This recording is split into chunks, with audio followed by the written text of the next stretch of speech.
1, 2, 3. Қымбатты оқушы, біз енді өзіңмен қос нүкте деп аталатын сабағымызды бастаймыз. Қос нүкте қай жерде келеді екен? Қос нүкте ең бірінші бірыңғай мүшенің алдында тұрған жалпылауыш сөзден кейін келеді. Бірыңғай мүшеден кейін келетін жалпылауыш сөзден сызықша келетін еді ғой. Ал бірыңғай мүшенің алдында тұрған жалпылауыштан кейін қос нүкте қойылады екен. Мысалы, қазақтың майталман билері мыналар. Міне жалпылауыш сөз мынау. Мыналар деген. Міне осыдан кейін қос нүкте қойылады. Ал Төле, Қазыбек, Әйтеке бұлар бірыңғай мүшелер.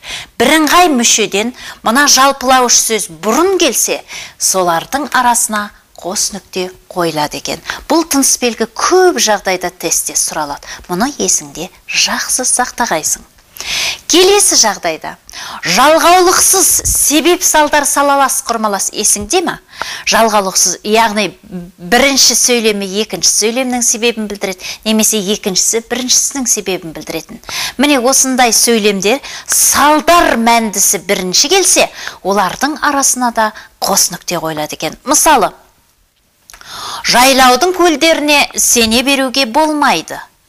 Себебі деген сөзді қажет етіп тұр ғой мына жерде. Құрғақшылық жылдары олардың көбі тартылып қалады. Сонда мынау сенбеңіздер деген салдары, яғни мына көлдіге сенбеңіздер, себебі құрғақшылық жылы тартылып қалады деп отыр. Демек салдар мәндісі бірінші тұр. Міне сол бірінші болған жағдайда арасына сызықша қойылады. Және жалғаулық шылау болмаған жағдайда. Немесе оларды жазықсыз сөге беруге болмайды. Қыз ұзату оңай емес. Сөге беруге болмайды деген салдар мәнді. Ал қыз ұзату оңай емес деген себебі. Себебі деген сөзді өзінен өзі қажет етіп тұр екен. Келесі, түсіндірмелі салалас. Түсіндірмелі салалас құрмалас та жалғаулықсыз қолданылатын салаластың бір түрі еді. Ал жалғаулықсыз болған кезде соншалық деген сөздер келіп атырса, одан сызықша қойылатын еді одан кейін. Ал енді мынау дейтін сияқты жалпылауыш сөздер келіп отырса, олардан кейін қос нүкте қойылады екен. Міне, Ағыбай енді байқады. Бұл жерде ештеңе жоқ. Бірақ түсіндірмелі салалас, мынау бірінші сөйлем екіншіге нұсқап тұр. Міне бірінші сөйлем әлі толық ашылған жоқ. Ал нені байқағаны айтылған жоқ бұл жерде. Ағыбай енді байқады дегеннен кейін қос нүкте қойыламыз. Ал нені байқағанын екінші сөйлемде түсіндіріп тұр. Батыс белдеуден сұлудың қиға шыққасындай болып ай туыпты. Міне екінші сөйлем түсіндіріп тұр бірінші сөйлемнің мағынасын. Міне сондықтан да түсіндірмелі салаластың арасына қос нүкте қойылады. Немесе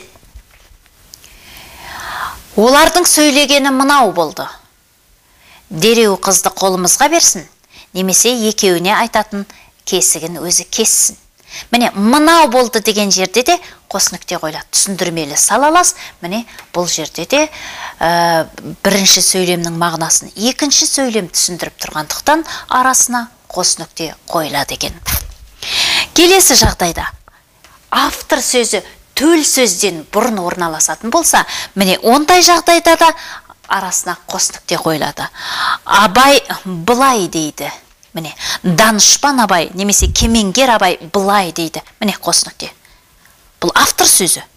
Автор сөзінен кейін қос нүкте қойылады, сосын барып төл сөз тырнақшаға алынады.